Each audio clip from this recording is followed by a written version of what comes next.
देश को अंग्रेजी राज्य से मुक्ति दिलाने के लिए अनेक व्यक्तियों ने अपनी जान की बाजी लगा दी थी। आज़ादी की सुदृढ़ नींव में कई ऐसे पत्थर हैं जिनका नाम भर लेने से हमें गर्व महसूस होता है। देश को आज़ाद हुए काफ़ी समय हो गया है, लेकिन जब कभी किसी स्वतंत्रता सेनानी के संस्मरण सुनने का अवसर मिलता है तो हमारे रोंगटे खड़े हो जाते हैं। आज हमारे बीच श्री रामचंद्र सक्सेना, स्वतंत्रता संग्राम सेनानी उपस्थित हैं जो बदायूं के रहने वाले हैं। तो आइए इनसे कुछ संस्मरण सुनते हैं। सक्सेना जी नमस्कार। नमस्कार। राजनीति में आने की प्रेरणा आपको कहाँ से मिली? सन 1929 में मेरी अवस्था केवल 10 वर्ष की थी। उस समय महात्मा गांधी हमारे बदायूं नगर में पधारे। मेरी माताजी उनका भाषण सुनने सकटमल आर्य कन्या पाठशाला में गईं। वहाँ महात्मा गांधी ने अपील की महिलाओं से और पुरुषों से कि देश की आज़ादी के लिए अंग्रेज़ों से लड़ाई लड़ी जा रही है, उसमें हमको आर्थिक सहयोग दिया जाए। बहुत सी महिलाओं ने अपने जेवर दिए, बहुत से पुरुषों ने रुपया पैसा दिया। मेरी माता ने भी कोई चीज़ सोने की दी, छोटी सी चीज़, ज़्यादा बड़ी नहीं। अच्छा, मैं यहाँ पर नेताओं के काफ़ी भाषण हुए, उन पर मेरा कुछ असर पड़ा। मैंने अपनी माताजी से घर आके पूछा कि भाई इनको क्यों दिए गए, तो उन्होंने कहा हमारे देश पे अंग्रेज़ों ने अधिकार कर लिया है और वो हम पर जुल्म लाया कर रहे हैं। महात्मा गांधी इनसे लड़ाई लड़ रहे हैं और आज़ाद करने के लिए धन की आवश्यकता है और शक्ति की आवश्यकता है, तो इसलिए हम चंदा दे रहे हैं ताकि उससे लड़ाई जारी रहे। मेरे ऊपर कुछ असर पड़ा कि हमको अंग्रेज़ों से लड़ाई लड़के अपने देश को आज़ाद करना। प्रेरणाप्रद कोई आपका संस्मरण है जिसे सुनाना चाहेंगे आप? मैं पाठशाला में पढ़ता था। श्री बाल मुकुंद साहब उसमें अध्यापक थे, लेकिन वो भी राष्ट्रीय विचारों के आदमी थे। एक दिन आई पुलिस और उनको पकड़ ले गई। हम जो विद्यार्थी पढ़ रहे उस पर उनको बड़ा बुरा असर पड़ा कि हमारे अध्यापक को क्यों पकड़े ले जा रहे हैं। मैं और मेरा साथी ब्रजानंद था जो अब इस दुनिया में नहीं है। उन्होंने कहा हम प्रतिशोध करेंगे इन पुलिस वालों का। सब लड़के जो खड़े हो गए, लेकिन पुलिस वाले ले गए वगैरह। हम उनके पीछे पीछे गए झंडा लेके। फिर जेल के फाटक में आने में हमको भगा दिया गया। हम फिर झंडा लेके बाजार में निकले। कांग्रेसमैनों ने हमको देखा और हमको कांग्रेस छावनी में ले गए। वहाँ हमको मिठाई खिलाई और हमसे कहा तुम देश के काम करो।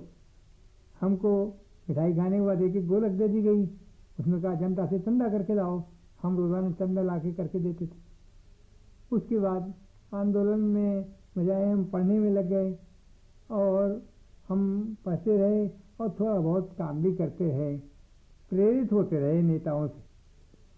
अच्छा, इसके बाद 8वां पास करने के बाद में मैं अपने बहनोई के पास चला गया। वहाँ मैंने अपनी जेसी मिल्स हाई स्कूल में पढ़ाई शुरू करी। सन 42 में मैं 10वें दर्जे में वहाँ पढ़ रहा था और महात्मा गांधी ने करो या मरो का आंदोलन छोड़ दिया और उसमें विद्यार्थियों से कहा कि आप जो जिस प्रकार भी चाहें अपने देश को आज़ाद करने के लिए प्रयास करें। डू और डाई उनका नारा था। हम लोग भी इसी में तैयार हो गए और हमने पहले हड़तालें कराई और स्कूल का स्ट्राइक करवाया। हम शामिल थे उसमें। हमारा जो स्कूल था वो को एजुकेशन था और उसमें लड़कियां भी शामिल थीं। हम पीछे रहे तो लड़कियों ने हमको दुत्कारा, तो हम और ज़्यादा प्रोत्साहित हुए और हम लिया। एक दिन की बात थी कि वहाँ संपत राव थानेदार से पढ़ाई, हाँ टायरेंट किस्म का आदमी था, तो उसने आया स्कूल में और लड़कों को मारना शुरू कर दिया। सब लड़के जो थे बिगड़ गए उसके और उसके टांगे वांगे खोल के घोड़े को भगा दिया। उसने मारना पीटना शुरू किया। वहाँ जो रेजिडेंट थे उनको बड़ा बुरा लगा और उन्होंने ऑर्डर दिए कि स्टूडेंट्स को जिस तरह से चाहो इनको प्रेषित करो। खैर हम लोग जो थे संगठित हो गए। एक वहाँ जेसी मिल्स में एक इंजीनियर साहब थे बंगाली, वो हमको प्रेरित करते रहते थे और उन्होंने बताया कि आंदोलन करना चाहिए। हमने रेजिडेंसी में जाके और वहाँ नारे लगाए और आंदोलन किया।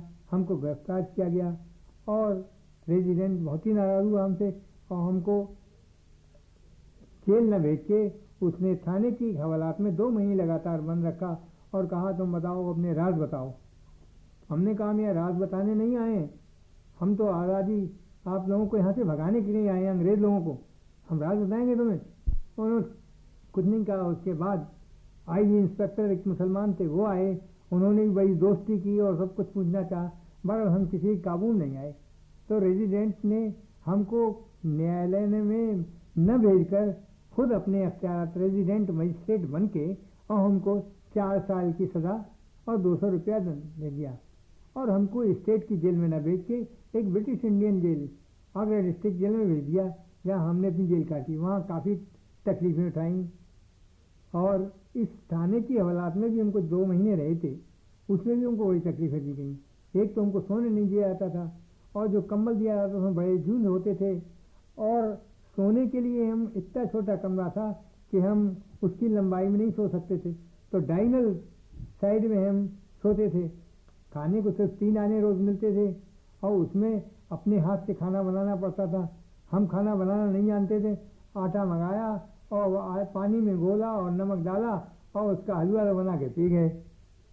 खैर 2 महीने के बाद जब हमने कोई कबूल नहीं किया, कोई माफ़ी नहीं मांगी, कुछ नहीं किया, तो रेजिडेंट ने हमको सज़ा दे दी और आगरा डिस्ट्रिक्ट जेल भेज दिया। वहाँ भी शुरू में बड़ी तकलीफें हुई हमें। उसके बाद में वहाँ के जो सुपरिटेंडेंट थे उन्होंने मुझको मेडिकल अटेंडेंट कर दिया और वहाँ का इंतज़ाम करने के लिए मैंने इंतज़ाम किया वहाँ का। खैर सन 25 अप्रैल 1946 को या 47 को मैं छूट के आ गया और उसके बाद मैंने थोड़ी सी अपनी निजी बिजनेस की और उसके बाद मुझे प्रांतीय रक्षा दल में सर्विस मिल गई और मैंने सर्विस में भी अपनी विचारों का प्रयोग किया और नौजवानों को प्रेरित किया कि वो राष्ट्र हित में काम करें। जैसा कि आप बता रहे थे अभी कि आपको सरकारी नौकरी बाद में मिल चुकी थी राजनीतिक जीवन के उपरांत, तो आप सरकारी नौकरी से कब सेवानिवृत्त हुए? मैं 1 मई 1981 से सेवानिवृत्त हुआ। आप सरकारी नौकरी से सेवानिवृत्त हो चुके हैं। हाँ। अब आप ये बताएं कि सरकार आपको किस तरह से आर्थिक सहायता प्रदान कर रही है? मुझको मेरे पास कोई प्रॉपर्टी नहीं, मुझको राजनीतिक पेंशन है और 795 रुपये मुझे सेवानिवृत्ति की पेंशन मिलती है। इस प्रकार से मुझको इस वक्त 2040 रुपया महीना मिल रहा है। मेरे 4 लड़कियां हैं और 3 लड़कियों की शादी हो सकती है। आजकल के महंगाई के दिन हैं, मैं अपनी संतोषजनक स्थिति में गुजर कर रहा हूँ, लेकिन तब भी महंगाई को देखते हुए मेरी आर्थिक स्थिति ठीक नहीं है। 1 लड़की की मुझको शादी करनी है। अंत में हम आपसे ये जानना चाहेंगे, देश के विकास में युवकों का किस तरह से योगदान हो सकता है, इसके बारे में आपका क्या कहना है? इस विषय में मैं ये कहूँगा, आजकल जो प्रक्रिया चल रही है वो बड़ी शोचनीय। हम सब लोगों ने, पूंजीपतियों ने, राजा महाराजाओं ने, जागीरदारों ने, किसान ने, मजदूर ने, सब ने मिलकर आज़ादी लड़ाई लड़ी। अब हमारा जो अंग्रेज जो था वो हमसे बड़ा ही सशंकित हो गया कि सब यूनाइटेड हैं, अब इनको कैसे हम करेंगे, हमें जल्दी निकाल देंगे। तो उन्होंने हमारे अंदर वर्ग संघर्ष की शुरुआत कर दी। अब सवाल ये है कि हमने आज़ादी तो लड़ के ले ली, लेकिन उनकी जो CID है वो हर वर्ग में घुसी हुई है और वो उस वर्ग के इंटरेस्ट को उन्हें बतला के एक दूसरे से संघर्ष करा रही। ये देश के लिए बड़ा खतरनाक। मैं ये चाहता हूँ कि फिर जैसे हमने आज़ादी लड़ाई लड़ी है ऐसी हर वर्ग एक हो जाए, हिंदू मुस्लिम सिख ईसाई सब एक हो जाएं और फिर हम अपने प्रगति करें। अगर हम सब एक नहीं होते हैं, हिंदू मुसलमान और सिख ईसाई, तो हम प्रगति नहीं कर सकेंगे। और आज अंग्रेज ने यही कर दिया है कि उसको सबसे बड़ा नुकसान ये हुआ कि भारतवर्ष का राज गया, वो तो कोई बात नहीं है, उसके पास इंडिया मार्केट चला गया, ये बहुत बड़ी उसे, और वो ये चाहता है उससे उसका करोड़ों अरबों रुपए का नुकसान हुआ। आप ये बताएं कि आप सेवानिवृत्त हो चुके हैं, अब आप किस तरह से कार्य में व्यस्त हैं, किस तरह से अपना समय व्यतीत कर रहे हैं? मेरी अवस्था करीब 73 वर्ष की हो चुकी है और मैं ज़्यादा एक्टिव तो नहीं हूँ, लेकिन मैं चाहता हूँ कि नौजवानों से संपर्क रखूँ और रखता हूँ। सवेरे 4 बजे उठता हूँ और उसके बाद में व्यायाम करता हूँ। एक मैंने आश्रम बना रखा है, वहाँ मैं योगासन करता हूँ डेली, और 7 बजे तक लगातार 2 घंटे आसन करता हूँ।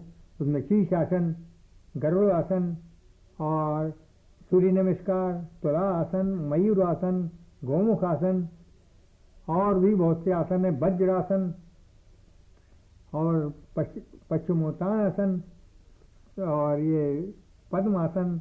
मैं सब प्रकार के आसन करता हूँ और लोगों को, नौजवानों को बताता हूँ, और वहाँ की जनता मुझसे बड़ी प्रेरित है और मुझसे आगे कहती कि आप इतनी अवस्था में ये आसन कैसे कर लेते हैं। तो हमने कहा भाई हमारी 40 साल की प्रैक्टिस है और बहुत से नौजवान आके मुझसे सीखते हैं। सक्सेना जी, आपने जो प्रेरणाप्रद बातें हमारे श्रोताओं को बताई, इसके लिए आपको बहुत बहुत धन्यवाद।